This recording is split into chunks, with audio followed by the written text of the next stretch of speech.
입니다. 그래도 온 사람들이 있으니까 같이 논의하고 뭐 시간을 헛되이 보낼 수 없으니까 그냥 제가 하겠습니다. 저는 요즘에 이거 하고 있어요. DS파이. 근데 이 DS파이가 뭔지 조금 설명을 좀 드리려고 합니다. 잠깐만요. 이게 잘 보일 수 있게 할 방법이 있을까? 좀 더 전체 화면으로 좀 커 보이죠? 네, 그럼 진행하겠습니다. DS파이에 대해서 들어본 적이 있으신 분도 있고 없으신 분도 있을 거예요. 이게 새 거는 아니에요. DS파이는 그 약자는 요거예요. 굉장히 희한하죠. 좀 복잡해요. Declarative Self-Improving Python 해가지고 말은 굉장히 좀 거창하긴 한데 틀린 말은 아닌데 그것보다는 이 DS파이라는 거를 그 만든 그 소위 그 그룹에서 주장하는 이 모토가 더 중요합니다. 이렇게 주장하고 있어요. Programming, not prompting. 즉, 우리가 지금 LML을 다룰 때 프롬프트 엔지니어링은 다 아실 거예요. 이걸 잘 짜야지만 잘 말하자면 원하는 대답을 얻을 수 있다. 그게 프롬프트 엔지니어링이라고 하는 건데, 이제 더 이상 프롬프트 엔지니어링이 아니라 프롬프트를 프로그램적으로 활용하자라는 겁니다. 자, 이게 무슨 말인지 한번 좀 설명을 좀 드리려고 합니다. 이 일종의 그 패키지예요. DS파이도 패키지인데 그 뭐 파이썬이라는 걸 굳이 쓴 거는 얘네들이 만든 그 문법 자체가 약간 파이토치랑 비슷하기 때문에 그렇게 한 것 같고요. 그 어떤 식으로 동작하는 거냐면 DS파이라고 하는 거는요. 프롬프트를 이제 더 이상 뭐 이러면 좋다 저러면 좋다 다 알려져 있는데 그걸 직접 하지 말고 그냥 그 프로그램으로 그걸 만들어서 쓰자라는 건데 이게 무슨 말이냐? 프로그래밍 하면 뭐가 달라지는데 이걸 가지고서 프롬프트 옵티마이제이션 최적화를 할 수가 있습니다. 사실은 이게 내용이 할 게 많아요. 그래서 최적화까지는 못 하겠고요. 오늘은 그냥 DS파이 쓰는 방법만 먼저 설명드리고 그걸 가지고 최적화하는 과정까지 좀 다음번에 기회 되면 설명을 제가 드리도록 하겠습니다. 그래서 DS파이에서는 좀 이따가 이제 제가 그 예제를 통해서 설명을 드릴 건데 그걸 보시면 알지만 사실은 입력이 뭐고 출력이 뭔지만 선언합니다. 그리고서 여기서 제공하는 몇 가지 모듈이 있는데 그 모듈로 그걸 그냥 실행을 시켜버려요. 그러면 우리가 알고 있는 대부분의 프롬프트 엔지니어링에서 잘 동작한다는 few-shot learning 또는 그 chain of thought 또는 chain of programming 또는 agent learning 이게 다 자동으로 돼요. 굉장히 아주 간단합니다. 그래서 여러분들이 요 DS파이에 대해서 좀 사용해 봤으면 좋겠어요. 저는요. 많은 경우에 어플리케이션에 결국에 DS파이로 하면은 기존의 프롬프트 엔지니어보다 훨씬 더 효율적이고 완전히 그 생산적인 그런 프로그래밍 LML 활용이 될 겁니다. 자, 어떻게 쓰느냐? 당연히 DS파이 설치하고요. 여긴 빠져 있는데 제 기억에는 이게 pip install DSPy-AI인가 뭐 그럴 거예요. 아마 그건 나중에 찾아보세요. 제가 여기다가 그 주석문으로 하나 넣을게요. 실제 패키지 이름은 DSPy 마이너스 그러니까 하이픈 AI인가 이렇게 됐고요. 자, 쓰는 방법은 이렇습니다. 이거는 뭐 왜냐하면 결국에 LML을 활용해야 되기 때문에 그 오픈 AI API 그 키를 가져오는 걸 넣었고요.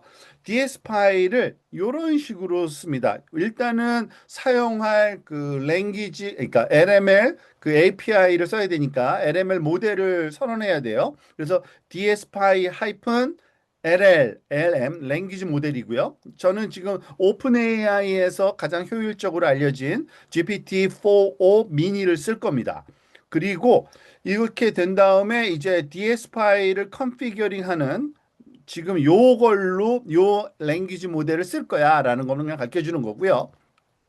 자, 한번 실행을 시켜 볼게요. 이게 뭔지는 몰라도 상관없어요.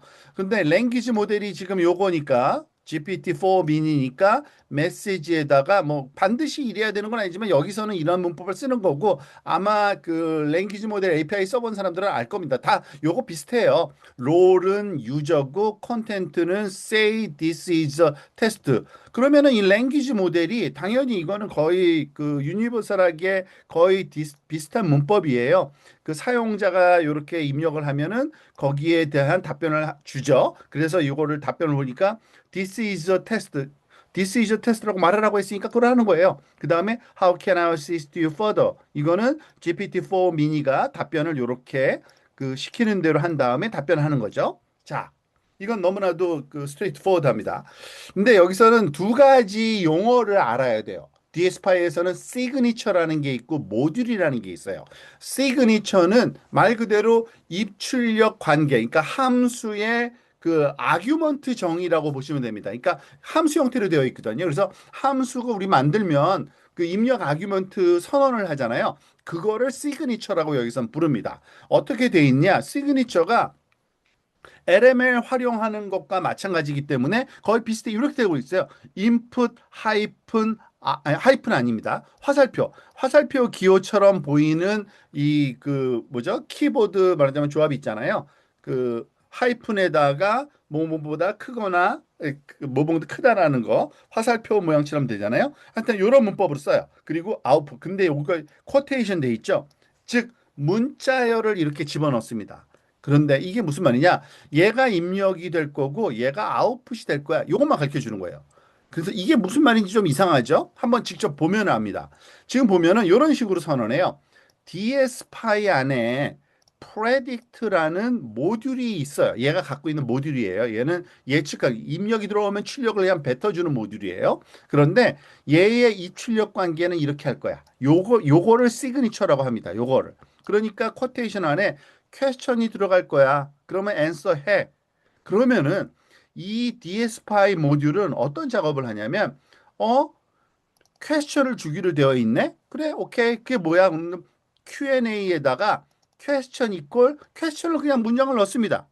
그러면은 리스폰스가 나오는데 리스폰스를 프린트해 보면은 이런 말이 나와 있어요. 리스폰 보니까 질문이 뭐였죠? Why is the sky blue? 하늘이 왜 파랄까? 질문을 던진 거죠, LML에. 그러면은 이 LML의 그 앤서가 답변이 요 변수명, 그러니까 이걸 함수의 아규먼트라고 생각하시면 돼요. 똑같아요. 그래서 퀘스천이 입력으로 들어갈 아규먼트고 앤서가 출력으로 나올 아규먼트, 리턴 아규먼트야라고 미리 선언해 놓은 거고 프레딕트는 단순히 LLM이야. 질문이 있으면 답변만 해. 이게 가장 그 기본적인 LML의 동작 방식이잖아요. 그래서 그걸 출력을 했는데 이렇게 두 줄로 즉 입력과 출력을 그 선언해서 그 LLM을 활용했다라고 보시면 되고요. 결과를 보니까 답변된 거에 answer 키를 답변을 보니까 이렇게 돼 있어요. The sky 이거는 누가 한 거예요? 당연히 지금 우리가 선언한 GPT-4o 미니가 그렇게 답변한 거죠. 자, 세상에서 제일 간단한 거죠. 그런데 이게 뭐 대단해 싶지만 사실은 우리가 이러한 질문을 LML한테 던져서 답변을 받아낼 때 보통은 LML을 쓰는 방법에 좀 시스템 그 프롬프트까지 써가지고서 아주 정면 그러니까 뭐라 그 포멀하게 작성하면 어떤 형식으로 작성하냐면 그거를 대신해주는 프로그램이 DSPy인데 DSPy 안에는 그런 기능이 있어요. 실제로는 어떤 일이 일어나는지 살펴보려면 우리가 선언한 LM 거기에 이렇게 캐시가 있거든요. Inspect History라는 거를 부르면 진짜 실행한 프롬프트를 보여줘요. 이게 진짜 실행한 프롬프트예요. 우리는 두 줄의 요 커맨드를 실행했지만 진짜는 시스템 프롬 메시지가 이거야. 한번 볼까요? 너 인풋은 퀘스천으로 들어갈 거야. 얘 문자열이야. 너 아웃풋은 앤서여야 돼. 스트링으로 줘. 그 다음에 어쩌고 저쩌고. 그 다음에 퀘스천에다가 퀘스천을 여기다 요거는 아시죠, 여러분들? 그 뭐 뭐죠? 아니 뭐죠? F 스트링에서 이렇게 집어넣는 거예요. 그죠? 그래서 answer는 여기 있고 complete 다음에는 여기에 답변을 여기다가 와야 돼. 그리고 진짜 유저 메시지는 이거야. 퀘스천이 요거야. response는 이렇게 어떠고 저쩌고 한 다음에 answer 다음에 이렇게 complete 다음에 써줘. 하니까 answer 하고서 얘가 진짜 답변이죠. 초록색이. 그러니까 어떻게 보면 너무 간단하지만 제대로 동작하게 만들려면 시스템 메시지도 만들어야 되고 유저가 어떻게 들어올 거니까 답변 어떻게 해야 돼? 그런 것까지 하는 거를 아주 심플하게 만들어 놓은 그러니까 프로그래밍화 시킨 겁니다. 그게 DS파이예요. 자, 그런데 이렇게 간단한 일을 하려고 DS파이를 쓴 건 만든 건 아니겠죠? 좀 더 복잡한 것도 이러한 단순한 문법으로 가능하게 해줬다는 게 굉장히 중요한 여기 기능입니다. 한번 볼게요. 다음번에 그러니까 이런 것도 가능합니다. 예를 들어서 이게 생각보다 굉장히 파워풀한 게요. 지금 보세요. 새로운 DSPy 그 프로그램 하나 만듭니다. DSPy.predict야. 그리고 도큐멘트가 들어가면 썸메리가 나와야 돼. 그래서 이 썸메리를 말하자면은 그 출력해서 한번 보자. 그런데 자 보세요. 여기 도큐멘트를 굉장히 긴 문장을 집어넣어요. 그렇죠? 그리고서 썸에다가 도큐멘트는 얘야. 그런데 리스폰스 결과가 얘를 요약하라고 하지도 않았는데 요약된 버전이 나와요. 왜요? 아규먼트 이름으로 얘가 추적을 해서 다 이해를 한 겁니다. 얘는 문서가 들어오면 요약을 하려나 봐. 그러니까 이런 문장을 썼겠, 이런 아규먼트 이름을 썼겠지. 그것까지 다 알아먹는 거예요. 그래서 썸메리가 나오는 겁니다. 요렇게. 자, 그런데 이렇게 이거는 조금 전에 보면 입력과 출력만 정의한 거예요. 다죠? 자, 이번에는 멀티플 인풋과 멀티플 아웃풋을 한번 생각해 볼게요. 왜냐하면은 LML을 다룰 때 입력이 여러 개인 것도 있고요. 출력이 여러 개인 것도 있어요. 그거를 다 다룰 수 있어요. 근데 생각보다 DS파이는 이거를 굉장히 간단하게 다룹니다. 어떻게? DS파이인데 예측할 거야. 역시 또 단순하게 IO만 딱 있는 거예요. 입력이 있으면 출력이 있는 거. 여기 화살표 왼쪽 입력이에요. 퀘스천하고 컨텍스트가 들어갈 거야. 답변은 answer하고 citation으로 줘. 그런데 신기한 거는 신기하다기보다는 굉장히 여기서 스마트하게 잘한 거는 이것만 보고도 얘가 뭘 하려는 건지를 알 수 있는 거예요.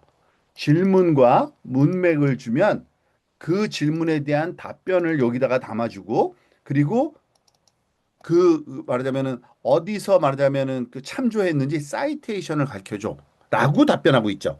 지금은 근데 그 의도까지도 알고 얘가 실행을 합니다. 한번 볼까요? 퀘스천에 보면은요. What's my name 질문이고요. 컨텍스트에는 the user you're talking to is 그러니까 이게 아담 루섹이라는 사람이 만든 그 주피터 노트북인데 그 사람이 자기 이름 써놨고요. AI 유튜버 extraordinaire 해서 자기 자랑 좀 했네요. 자, 그 다음에 요거를 멀티라고 부른 요 프로그램을 돌립니다. 어떻게? 퀘스천 입력이니까 줘야 돼요. 컨텍스트도 입력이니까 줘야 돼요. 요거 두 개를 입력을 한 거예요. 그래서 돌려받아요. 근데 돌려받은 답이 answer하고 citation 두 개로 돌려받기로 이렇게 약속이 되어 있잖아요. 그런데 answer는 답변을 여기다 넣고 citation의 답변 여기다 집어넣어서 리턴해요. 볼까요? Your name is Adam Lusek. Citation은 the user identified Adam Lusek in the context provided. 그렇죠. 이게 굉장히 신기한 거고 재밌는 거죠. 이게 굉장히 파워풀하다고 저는 생각했어요. 그러니까 LML을 만들어서 우리가 어떤 그 프로그램, 그러니까 에이전트를 만들든지 LML을 그 프롬프트 엔지니어링에서 다양한 걸 만들 때 굉장히 간단해지는 겁니다. 입력과 출력 관계만 명확히 알고 그 아규먼트 이름을 그러니까 그 하고자 하는 내용에 적절하게 주면은 그냥 제대로 실행되는 거예요. 자, 이번에는 그러니까 힌트까지도 말하자면은 그 살펴보는 건데 뭐냐면은 입력의 타입과 출력의 타입이 지금은 그냥 무조건 다 스트링으로 했잖아요. 그러니까 아무것도 안 하면 스트링이에요. 그런데 우리가 다른 거를 줄 수도 있어요. 한번 볼까요? 이거는 뭐 여러분들 그 파이덴틱하고 좀 굉장히 비슷한 문법을 쓰긴 쓰는데 그 한번 봅시다. 이런 식이에요. 인풋은 인풋이에요. 그냥 얘가 이제 오른쪽에 있는 거 다 아웃풋이죠. 화살표 다음이니까 센티멘트하고 컨피던스하고 리즈닝이 나올 거야. 그런데 요거 콜론 다음에 있는 요 타입이 고 아웃풋 출력물의 그 타입을 여기서 정의합니다. 좋죠? 그러니까 문자열이야 센티멘트는 그리고 confidence는 그 뭐죠? 실수야. 그리고 reasoning은 문자열이야. 이렇게 말하는 겁니다. 자, 한번 볼까요? 근데 텍스트가 이렇게 돼 있어요. I don't quite know. I didn't really like it. 자, 보세요. 그런데 이게 뭐 하는 작업인지 몰라도 근데 그러니까 우리가 뭘 하라고 지시를 안 했는데 얘가 스스로 알아먹는 게 있는데 보세요. 입력이 들어온 다음에 여기 뭐야? 센티멘트잖아요. 감정이잖아요. 감정 분석이라는 걸 알아요. 그래서 이모션이라는 요 프로그램을 돌리면 이 문장의 감정 상태를 출력해 주는 겁니다. 그런데 센티멘트에는 어떤 그러니까 감정 상태를 나타내는 문자열을, confidence는 얼마만큼 확신하는지 신뢰도를, 그리고 세 번째는 그렇게 유추하게 된 이유를, 리즈닝을까지 해볼까요? 해봤더니 이렇게 나와요. 네거티브고 0.85% 확률로 나온 거고 The phrase I didn't really like it clearly expresses dissatisfaction or discontent. 블라블라블라. 이건 누가 봐도 알겠죠? 잘 말했네요. 그죠? 자, 이게 너무나도 파워풀하다고 저는 생각을 했어요. 즉, 여기서 아무것도 안 했어요. 그러니까 계속 두 줄짜리 프로그램을 짜죠. 즉, 요걸, 그러니까 시그니처라고 하는데, 요 시그니처만 선언하면은 입력과 출력 관계만 선언하면 얘가 거기에 적절하게 동작을 하는 거예요. 근데 여기서는 지금 predict라는 이게 모듈인데 모듈을 쓰고 있을 뿐이죠. 가장 간단한 모듈을 쓰는 겁니다. 이건 선언이고, 그러니까 그 dspy predict라고 시그니처는 건 일종의 함수 define 하는 거와 비슷하고요. 그리고 define 된 함수를 호출하는 거는 그 입력에다가 적절한 값을 넣어주는 거. 이게 다예요. 그런데 결과는 굉장히 잘 동작한다라는 겁니다. 자, 그런데 지금 보니까 요거를 입력과 출력 관계를 정의하는 걸 시그니처라 그랬는데 단순하게 아규먼트 이름만 주기도 했고 멀티플로 주기도 했고 타입까지도 줬잖아요. 이거를 굉장히 복잡하게도 줄 수 있어요. 그럴 때는 클래스로 만들어서 줘야 돼요. 이때 사용하는 이 클래스 선언 방식이 아는 분들은 알 거예요. 파이덴틱이라는 클래스가 있습니다. 이거는 파이덴틱 그 AI 그 에이전트 만드는 회사에서 제공하는 그 클래스 말하자면 타입인데 굉장히 많이 쓰여요. 이거는 아마 LML을 활용한 어플리케이션 개발하는 사람들은 다 아는 내용이고 몰랐더라도 뭐 배우면 되니까 이거는 아주 잘 알 가치가 있습니다. 어떤 문법이냐면 이런 거예요. 이제 내가 클래스 하나를 새로 만들 거야. 그런데 그 얘는 뭘 클래스로 만드는 거냐면요. DSPy의 시그니처를 상속받거든요. 뭘 상속받는 거냐면 이러한 거. 즉 여기 화살표로 찍은 왼쪽은 입력이고 오른쪽은 출력이야. 왼쪽에 입력이 몇 개고 출력이 몇 개야.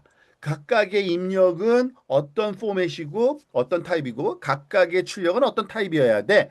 이거를 선언해 주는 클래스를 만드는 겁니다. 예를 들어서 텍스트 스타일 트랜스퍼라는 스타일을 바꿔주기 이름은 뭐 우리가 마음대로 해도 상관없잖아요. 근데 어쨌든 그 의미가 이거예요. 클래스 하나 만들 건데 시그니처를 만들 거예요. 그러면 이렇게 상속받아 만드는데 여기서는 뭘 선언하는 거냐? 누가 입력이고 누가 출력이고 입력의 타입이 뭐고 출력의 타입이 뭐고 그리고 또 입력 또는 출력에 사용될 수 있는 어떤 그 뭐죠? 문자열의 종류까지도 다 선언이 가능해요. 굉장히 파워풀해요. 자, 예를 들어서 이거예요.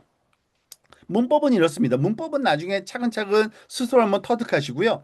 그 아규먼트 이름을 써주기 텍스트, 소스 스타일, 타겟 스타일, preserved keywords, transformed text 무려 6개의 입력과 출력이 있어요. 그런데 걔가 입력인지 출력인지는 어떻게 하느냐?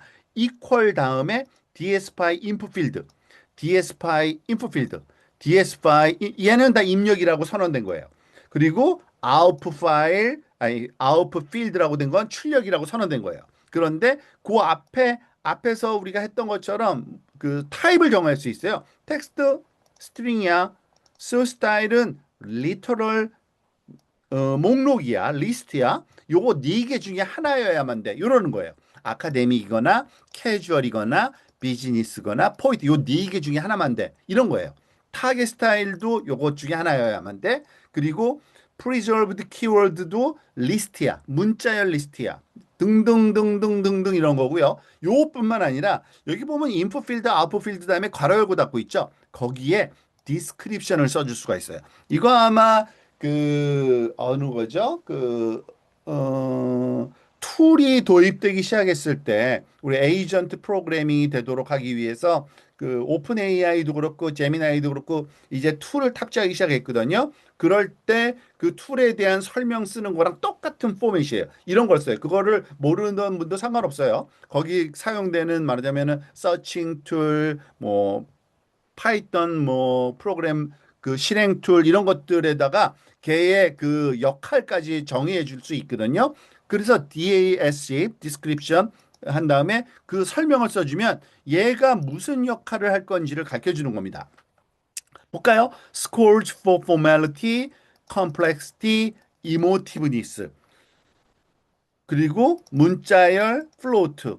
자, 어떻게 보면 되게 대충한 것 같지만 이게 동작을 한다는 겁니다. 무슨 말이냐면은 출력은 문자열과 숫자의 딕셔너리로 나와야 되는데 그 포멀한 정도에 대한 숫자, 복잡도에 대한 숫자, 이모티브니스 감정도에 대한 말하자면 숫자 이런 걸 출력하라는 거를 이렇게 간단하게 선언하는 겁니다. 굉장히 놀라워요. 자, 근데 이게 말하자면은 이 파이덴티 이게 어떤 장점인데 이 클래스 선언하고 나면요.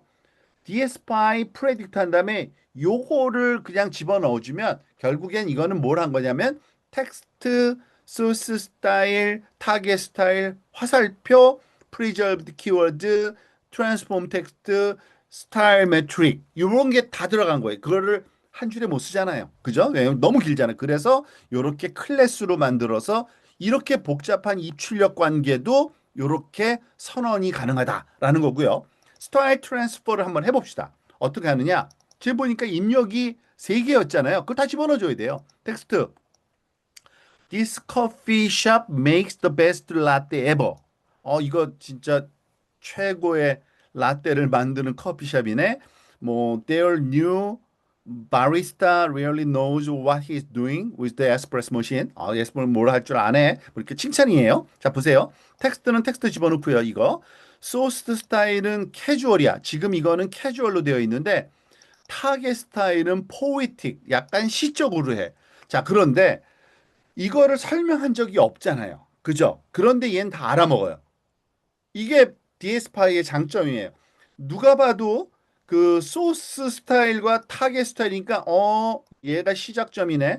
타겟은 요렇게 하려네. 이거를 우리가 복잡하게 뭐죠? 프롬프트 엔지니어링으로 아주 자세하게 말로 설명해야 될 거를 이렇게 직관적으로 다 알아먹게 말하자면 만들어 놓은 코딩이 DS파이라고 보시면 됩니다. 어쨌든 리스폰스로 받은 게 결과물이 몇 개가 나와요? 하나, 둘, 세 개가 나오게 돼 있죠. 그거를 출력해 봤어요. 그랬더니 이렇게 돼 있어요.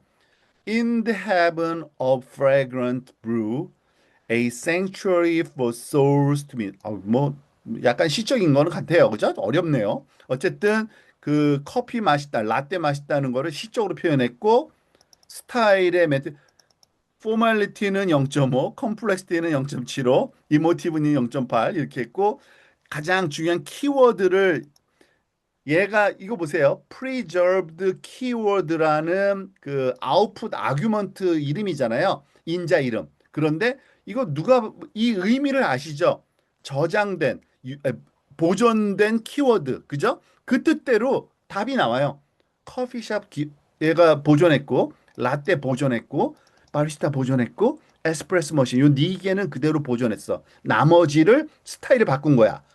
어마어마한 그러한 편리를 제공해주는 그런 프로그램이라는 걸 알 수 있습니다.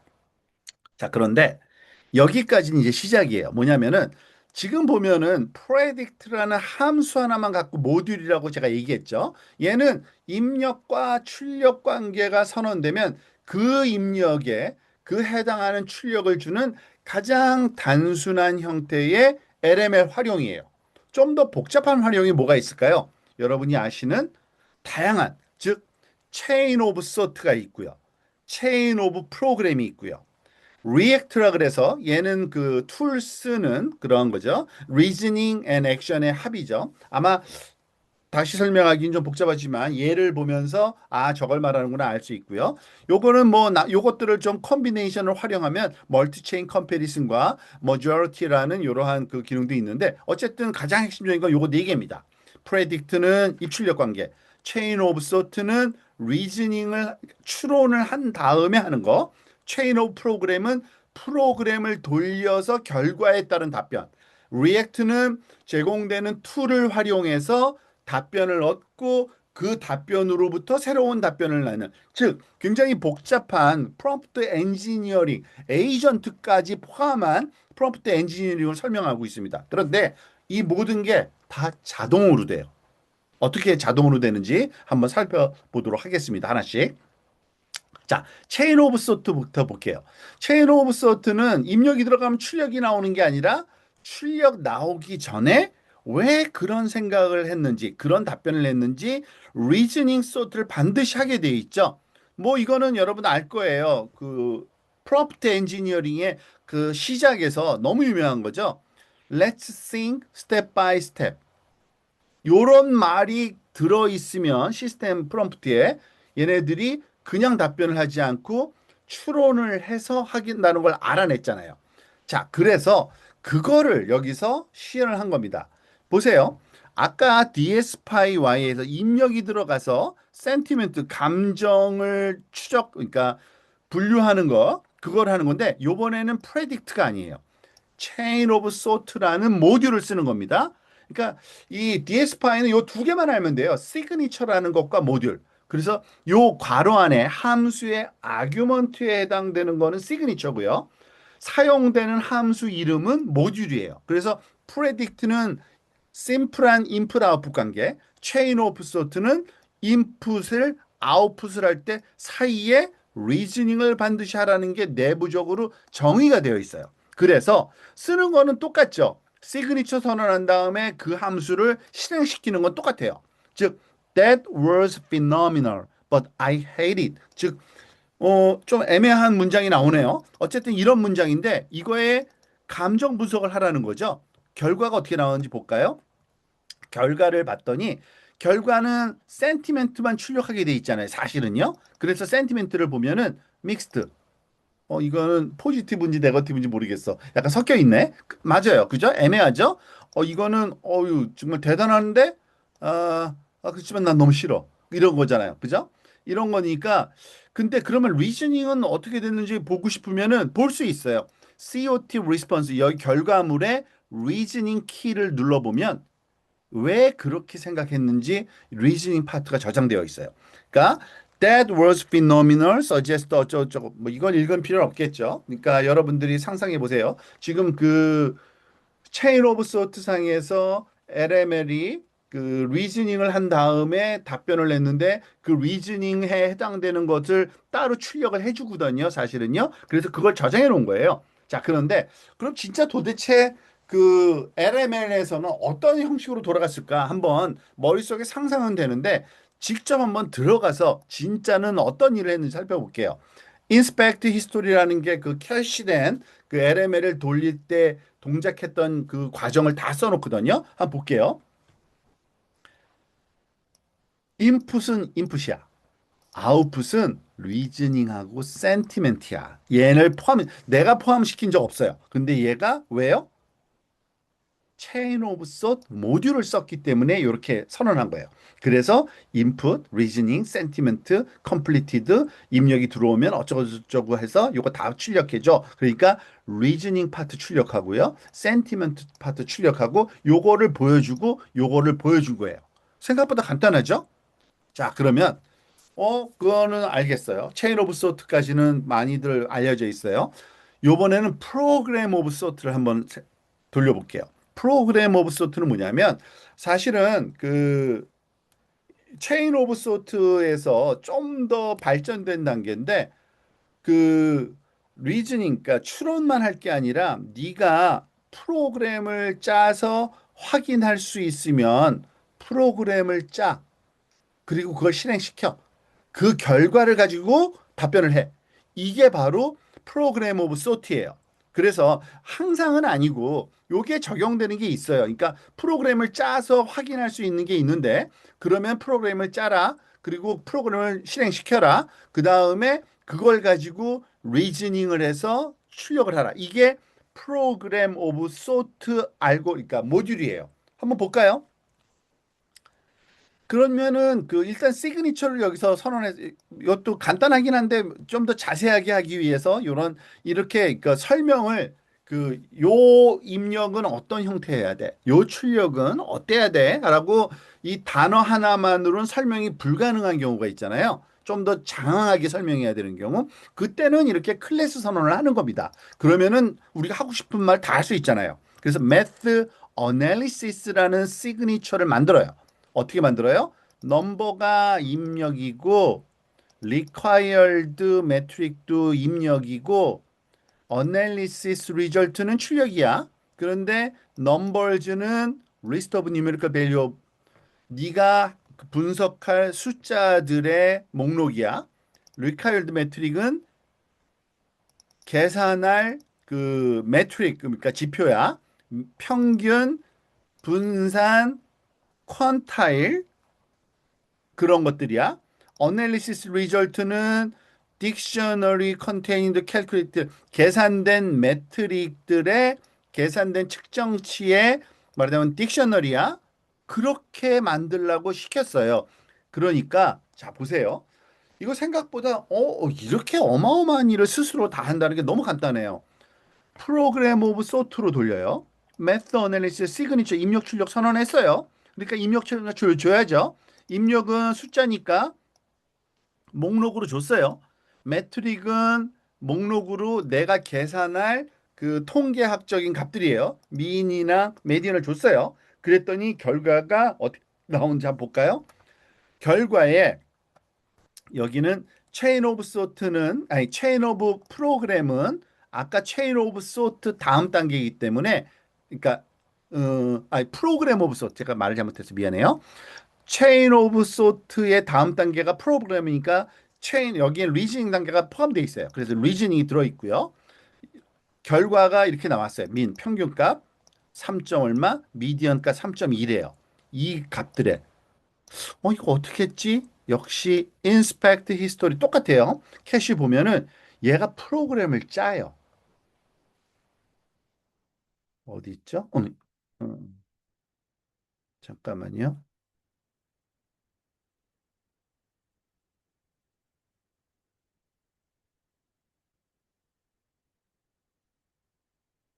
아, 여기 있구나.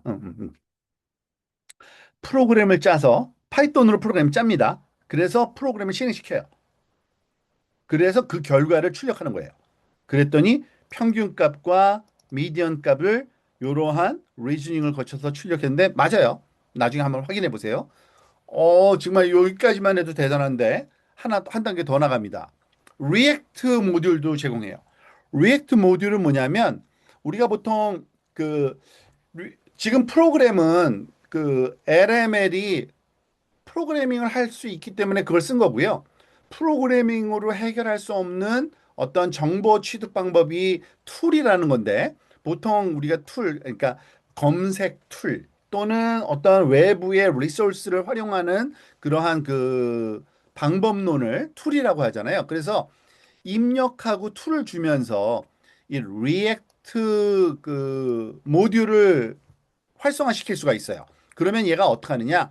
그 툴이 필요한지 안 한지 알아서 툴을 찾아서 툴을 써서 결과를 보고 그 결과를 가지고 리즈닝과 아웃풋 하는 거예요. 이 리액트는 자세하게 제가 설명드리지 않겠지만 자동적으로 다 해결돼요. 이미 그 뭐죠? 언제부턴가 LML에 말하자면 외부 툴을 활용하는 그 함수를 추가하는 기능이 요즘에 대부분의 LML에는 그 지원이 됩니다. 아마 그거 아는 분들 많을 거예요. 그래서 여러분들 그 뭐죠? 그 챗GPT에서 말하자면 검색 버튼 누르면은 어떤 일이 일어나냐면 툴로 검색기를 제공해 주는 거예요. 그러면은 LML이 그게 필요한지 안 필요한지 알아서 그 결과로 씁니다. 자, 그래서 여기서는 뭐 여러 가지를 할 수 있지만 좀 쉽게 간단하게 하기 위해서 위키페디아 서치라는 툴을 만들어서 제공해 줍니다. 당연히 툴은 만들어서 줘야 돼요. 툴은 저절로 생성되는 거 아니에요. 우리가 그러니까 그 디자인할 때 요거를 실행할 때 입력은 우리가 줘야 되고 툴도 우리가 줘야 되는 겁니다. 근데 함수로 줬어요, 여기서는요. 그래서 쿼리가 들어오면 여기서는 그 너무 다행스럽게 DS파이에서 제공해주는 위키페디아 검색기가 있어요. 콜버트 버전 2라 그래가지고 요거는 요거 한번 써보세요. 요 IP로 들어가서 요거를 그 실행시키면은 그 요 K 개수만큼의 검색 결과를 줘요. 일종의 간단한 그 서치 툴이라고 보시면 됩니다. 그러니까 위키페디아 베이스드 서치 툴이라고 보시면 되고요. 그거를 쉽게 쓸 수 있는 그 툴 하나만을 함수로 만든 거예요. 위키페디아 서치라는 툴을 만든 거예요. 그러니까 이번에는 어떻게 하느냐? dspy react라는 모듈을 쓸 건데 IO는 우리가 썼던 것과 입력은 퀘스천이고 질문은 답변이에요. 여기서는 복잡하게 안 했어요. 근데 이걸 줘야죠. 툴즈라는 거에 우리가 지금 만들었던 요 위키페디아 서치라는 툴을 제공해 줍니다. 그러면 얘를 리액트 모듈을 이러한 질문으로 실행시키면 어떻게 일어나냐? 퀘스천에도 이 질문 볼까요? Who won the World Series in 1983 and who won the World Cup in 1966? 그러니까 83년도에 월드 시리즈 이건 아마 야구겠죠. 월드 시리즈는요. 그리고 월드컵은 축구잖아요. 66년에 축구 누가 이겼고 83년도에 야구 어느 팀이 어느 나라가 이겼어? 이거 물어보는 거예요. 그런데 이거는 검색을 해야지만 나오겠죠. 리액트 실행시키면은 answer하고 reason 이거는 자동 그 체인 오브 소트가 돈다 그랬죠. 그래서 맞다고 합니다. 벌티모어 오리올레스가 월드 시리즈 이겼고 잉글랜드가 말하자면 월드컵 60년도에 했답니다. 근데 여기서 리즈닝은 요러요러한 그 검색 결과를 바탕으로 했다. 그리고 여기서는 제가 그 실행 안 시켰네요. 이제 귀찮아서 이것도 LM 지금 실행시키면 시간이 많이 걸리고 그러니까 실행은 안 하고요. 실행된 결과 모듈인데 역시 또 이거 LM 인스펙트 히스토리 하면요. 어디서 어떤 툴을 썼고 툴의 결과가 뭐고 다 나오고 우리가 확인할 수가 있습니다. 그래서 확인 한번 해보시면 될 것 같고요. 자, 그러한 게 다고요. 사실은 그거를 여기서는 그냥 LM 뭐죠? 프롬프트 엔지니어링을 쉽게 하는 것만 지금 느꼈을 거예요. 프롬프트 엔지니어링 대신에 우리가 손으로도 할 수 있지만 이거를 이렇게 하면 좀 편하겠네? 라는 정도만 지금 알고 있는데 사실 목적은 DS파이는 이게 아니에요. 이거를 최적화시켜서 최적의 프롬프트를 만들어내는 거거든요. 그러니까 사실은 요건 반만 설명된 거고요. 어쨌든 두 개가 더 있는데 이거는 뭐 이렇게 큰 의미는 없어요. 왜냐하면 멀티 체인 컴패리슨이라 그래서 지금 그 프레딕트, 체인 오브 소트, 프로그램 오브 소트, 리액트 네 가지가 있었잖아요. 그거를 가지고서 어느 결과가 제일 좋은지 말하면 비교해서 그 중에 제일 좋은 결과를 그 말하자면은 그 답변으로 내는 걸 요거를 멀티 체인 컴패리슨 그 모듈이라고 여기선 불러요. 그래서 여기 보면 멀티 체인 컴패리슨인데 여기 보면은 음, 이거는 뭐 그냥 뻔해요. 그 뭐죠? 여러분이 알고 있는 뭐죠? 우리가 조금 전에 실험해 본 거 그거를 다 이것저것 해봐서 결과 중에 제일 좋은 답변을 그러니까 베스트 답변을 출력을 하는 거고요. majority는 그 말 그대로 답변 중에 가장 우수한 답변. 그러니까 이 그 majority하고 그 멀티 그 뭐죠? 체인 컴패리슨은 그 조금 답변의 종류에 따라서 여러 개를 가지고 돌려서 제일 좋은 답변 골라내는 하나는 그 뭐죠? 보팅으로 하는 거고 머저리티는요. 컴패리슨은 그 비교해서 하는 거겠죠. 그런 식으로 운영된다라고 이해하시면 될 것 같습니다. 좀 실험을 해보면 이거 실험해 보니까 다 잘 동작해요. 그래서 여기까지가 결국에는 제가 설명하려는 그 DS파이의 기능적인 거예요. 그리고 사실은 이제 시간이 많지가 않아서 다 설명할 수는 없어서 제가 여기까지만 오늘 설명할 거고요. 다음 시간에는 그럼 이걸 가지고 최적화, 즉 가장 좋은 프롬프트가 뭘까? 그 프롬프트는 어떻게 찾아내는지 매트릭을 설정하는 방법과 그러한 알고리즘까지도 이렇게 다양하게 제공되고 있는데 그건 다음번에 하도록 하겠습니다. 그런데 그런다고 뭐가 좋아지냐?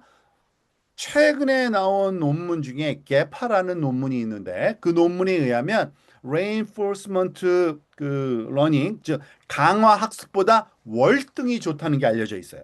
그리고 그 비용도 거의 35배 정도의 그러니까 말하자면 비용을 들여서 그러니까 이것도 최적의 프롬프트를 찾는 거는 반복 작업이기 때문에 많이 자주 그러니까 반복 작업에 말하자면은 LML 그 운영이 필요하긴 하거든요. 근데 레인포스먼트 러닝에 비하면 어마어마하게 작은 숫자를 반복해서 퍼포먼스는 어마어마하게 좋아진다라고. 근데 모든 경우는 아닐 것 같아요. 왜냐하면은 여기서 적용하려면 요도 데이터가 좀 필요하니까 이 필요한 데이터 때문에 한계가 좀 있긴 한데 어쨌든 reinforcement learning의 대체로서 이 DS파이로 최적화된 그러한 그 프롬프트 그 옵티마이제이션이 또 다른 LML 말하자면은 활용 또는 LML 개선 방법으로 알려져 있다라는 거를 그 요약하면서 제 그 오늘 세미나를 마치도록 하겠습니다. 혹시 질문 있거나 코멘트 있으면 해주시기 바랍니다.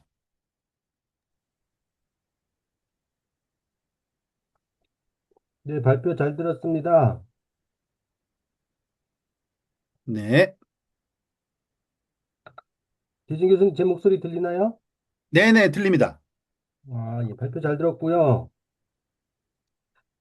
간단하게 요약하면은 그 프롬프트 엔지니어링을 이제 우리가 텍스트 위주로 해왔는데 그걸 이제 좀 뭐 모든 기술 발전이 이제 왔다 갔다 하면서 하거든요. 중앙 집중식에서 분산식, 분산식에서 다시 중앙 집중식 이렇게 왔다 갔다 하는데 물론 똑같지는 않고 그 세대가 거치면 이제 새로운 요소가 등장하는 거고요. 그래서 제 느낌상은 일단은 그동안에 이제 저기 프로그램으로 하던 거에서 텍스트 우리가 이제 NLP 자연어 처리적으로 처리하던 걸로 갔는데 그러니까 두 가지 방법이 항상 이 지구상에서 벌어지는 대부분이 그런데 두 가지 방법이 극단적인 방법이라서 얘도 장단점을 갖고 쟤도 장단점을 갖고 그러니까 그렇죠, 그렇죠. 예. 두 가지 방법을 적절히 시너지를 내줘야 된다는 측면에서 이제 다시 또 텍스트만으로 프롬프트 엔지니어를 하려다 보니까 어려움이 있더라. 좀 그러니까 뭐냐면 텍스트는 너무 인포멀해가지고 포멀하게끔 뭔가 강제하자. 뭐 그런 차원에서 이제 또 프롬프트 엔지니어링을 프로그램에다 집어넣은 것 같아요. 네네. 뭐 그런 전반적인 건 이해되고 그 다음에 지금 뭐 설명해 주신 거는 전반적으로 아주 디테일하게 이해 못했지만은 이제 저렇게 대충 하겠네라고 생각도 들었고 보니까 그렇게 하고 있는데 결국은 뭐냐면은 지금 저 방법의 핵심은 우리가 프로그램적으로 넣어준 거를 LLM이 이해할 수 있기 때문에 가능해진 거잖아요, 저게. 그쵸. 결국 그 말은 뭐냐면은 사람한테 이렇게 한 거라고 똑같다고 생각됩니다. 그러니까 우리가 프로그램을 평상시 짜오던 사람하고 프로그램을 전혀 안 짜던 사람이 어떤 일을 딴 사람한테 시킬 때 프로그램을 많이 짠 사람은 그 내가 상대방이 이 일을 시킬 때 필요한 항목과 그런 거 마치 프로그램 위출력처럼 정확한 정의, 포멀한 정의가 필요한 건데 그래서 제 생각은 한마디로 이게 저의 질문의 요지는 뭐냐, 질문이라기보다는 저의 전반적인 들은 것의 느낌은 뭐냐면은 그러니까 별로 그렇게 아니, 그러니까 의미는 있는데 대단한 것 같지는 않다라는 게 다 듣고 보니까 무슨 얘기냐면은 너네가 이제 텍스트라는 걸로 지금 탁 풀어주니까 니네가 너무 자유롭게 프롬프트를 구성하더라 이거죠. 그러다 보니까 뭐 재활용성에서도 문제가 있고 뭐 지금 또 저렇게 저기 최적화하는 데도 문제가 있다 보니까 우리가 이제 알다시피 그 자연어라는 건 너무 자유도가 높은 데 비해서 프로그램은 상당히 포멀하잖아요. 그래서 그러니까 프로그램의 형식을 빌려서 프롬프트 엔지니어링을 하는 사람들한테 어떤 제한점을 그러니까 마치 ANN에다 컨볼루션이라는 제한점을 둬가지고 자유도를 낮추는 대신에 특별한 어플리케이션에서 즉 이미지라는 처리에서는 로컬러티가 중요하니까 컨볼루션이라는 로컬러티를 줘가지고 성능을 높인 것처럼 그러니까 두 가지 목적이죠. 너무 자유도를 좀 뺐지만 재사용성과 어떤 포멀한 거를 해주면은 뭐 그런 여러 가지 이쪽에 프로그램 쪽에 장점이 있으니까 프로그램 형식을 따라서 니네들이 한번 기술을 해봐 하는 것을 약간 제안한 것 같은 느낌이 들어요. 그쵸? 그래서 지금 네. 얘기하신 거가 전반적으로 장점만 얘기했는데 저렇게 되면 이제 그러니까 뭐 우리 항상 그런 것처럼 시너지를 발휘하느냐 아니면은 둘 다 이제 오히려 그 네거티브하게 작용하느냐 두 가지를 섞는 게 섞었을 때 우리의 문제점은 얘의 장점과 쟤의 장점이 융합되는 걸 원하지만은 또 다른 방법에서 얘의 단점과 쟤의 단점이 융합될 수도 있잖아요. 자, 그런 측면에서 보면은 저는 이제 어떤 문제점이 생길 수 있느냐 하면은 포괄한 거는 좋지만은 어떤 그러니까 일반적인 사용자가 사용하는데 또 첫 번째로 제한이 있고요. 프로그램적인 그런 요소를 모르는 사람은 못 사용하는 거잖아요. 네. 그래서 저게 그렇게, 그 다음에 아까 또 하나 얘기하신 게, 저 강화학습하고 비교를 하셨는데, 거기에서는 강화학습하고 비교할 단계는 아닌 것 같아요. 그러니까 강화학습은 사후학습 측면에서 우리가 하는 건데, 차라리 레그하고 비교했어야 되는 게 맞지 않느냐. 음. 왜 프롬프트 엔지니어링하고 강화학습은 사후학습하고 비교하는 건 좀 이상한 것 같다. 뭐 그런 측면도 있어서. 그런 결이 다르지만 근데 이 그 DS파이 관련된 논문들은 다 강화학습과 비교해요. 강화학습과 비교해서 결과가 월등하다는 걸 비교해요, 항상. 그러니까 그러면은요. 이 그러면 논문들은. 강화학습을 적용하지 않고 그러니까 사후학습을 안 시킨 다음에 DS 파일을 적용하면은 어 강화학습 한 거로 하고 DS 파일 안 적용한 거보다 성능이 좋다. 뭐 이런 거라는 거잖아요, 지금. 네네. 근데 그거는 저는 좀 믿어지지가 않아요. 강화학습이 진짜 뭐 어떤 그렇죠? 예, 예. 그런데 일단 논문에서 제공하는 그 그림들은 다 그런 거예요. 결국에는. 거의 뭐 20% 이상 얘네들 퍼포먼스가 좋게 나와요. 근데 강화학습이 온라인 음, 해주는 건데, 그렇다면은 제가 온라인 해주는 거죠, 일정에. 근데 온라인 해주는 건데, 그러면은 제가 프롬프트를 포멀하게 주는 것만으로 사용자의 의도를 정확하게 캐치해서 답변할 수 있다. 뭐 네. 그렇게 되는 건가요? 그렇죠. 근데 저도 이거를 볼 때 약간 조금 그 의심의 눈초리를 사실은 보긴 봤어요. 그 말이 되나? 이게 더 좋아진다는 게. 근데 가만히 생각해 보면은 이게 어떤 그 의미를 갖냐면 우리가 그 LML에서 이 프롬프트는요, 사실은 뭘 변형시키냐면은 그 어텐션의 역할을 변화시키거든요. 맞죠? 근데 이 어텐션이 갖고 있는 역할을 우리가 완벽하게 이해를 못하는 게 이 어텐션이 사실은 어떻게 보면 웨이팅의 그 말하자면은 그 값을 어느 정도는 변화시키고 있다라고 이해를 하는 것 같아요, 사람들은.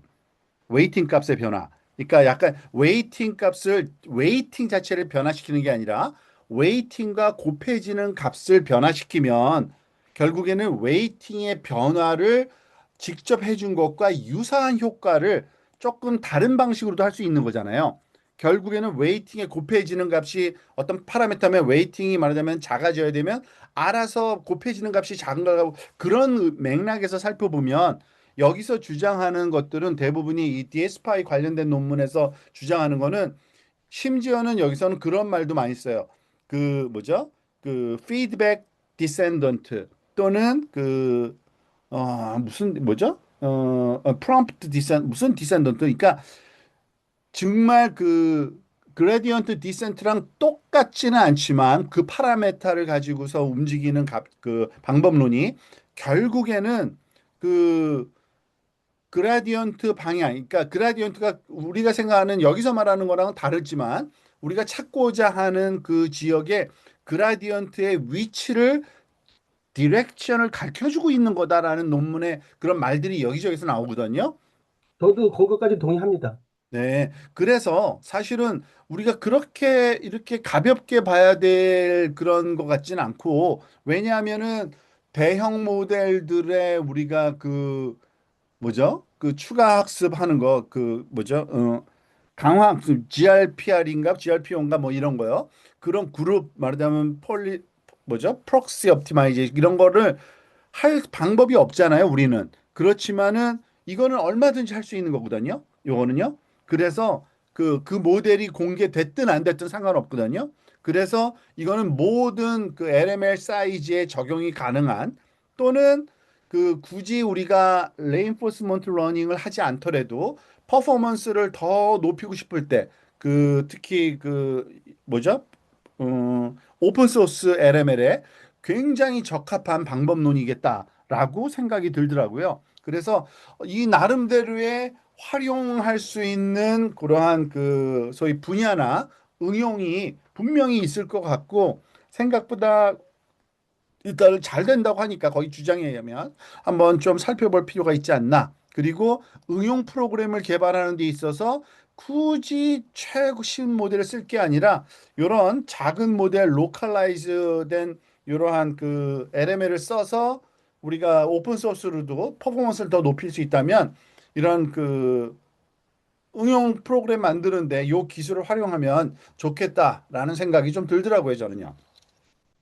네, 알겠습니다. 뭐 지금 재미나이한테 물어보니까 얘가 좀 뭐 잘 답변을 해주네요. 저 질문에 대해서는. 그러니까 에, 강화학습이 필요 없는 경우가 무조건은 아니고 뭐 그러한 경우가 있다라는 건데 그런 거는 뭐 인정되는 것 같습니다. 그러니까 왜냐면 이제 온라인이 음, 아니고 추론 중심의 일은 그거는 맞는 것 같아요. 그러니까 예, 온라인이 아니고 추론 중심의, 그러니까 무슨 얘기냐면은 그 어떤 답변의 스타일이라든가 답변을 뭐 어떤 거, 그러니까 보안 문제라든가 뭐 폭탄 제조법은 하지 마라 뭐 이런 거를 할 때는 온라인을 해줘야 될 때는 이제 당연히 강화학습이 유리한데 그게 아니고 추론 중심의 작업에서는 강화학습 안 써도 된다라는 거는 그건 맞는 얘기 같아요. 왜냐면 강화학습으로 추론 능력을 향상시키지 못하거든요. 온라인만 해주는 거지.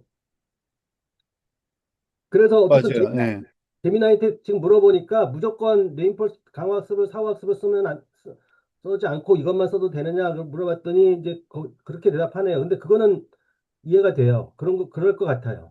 추론 네. 중심의 작업은 굳이 강화학습 후에 적용하지 않아도 되고 그 대신 이제 어떤 얼라이먼트 측면에서는 강화학습을 적용해야 된다. 뭐 그런 거 같고. 근데요, 하나만 더 질문하고 마칠게요, 저는. 근데 지금 보여는 주셨는데 맨 처음에 그 DS 파이 해준 다음에 리즈닝인가 뭐 점 해가지고 맨 위에 올라가 있는 거기 안에가 사실은 거의 아무것도 없는 거죠.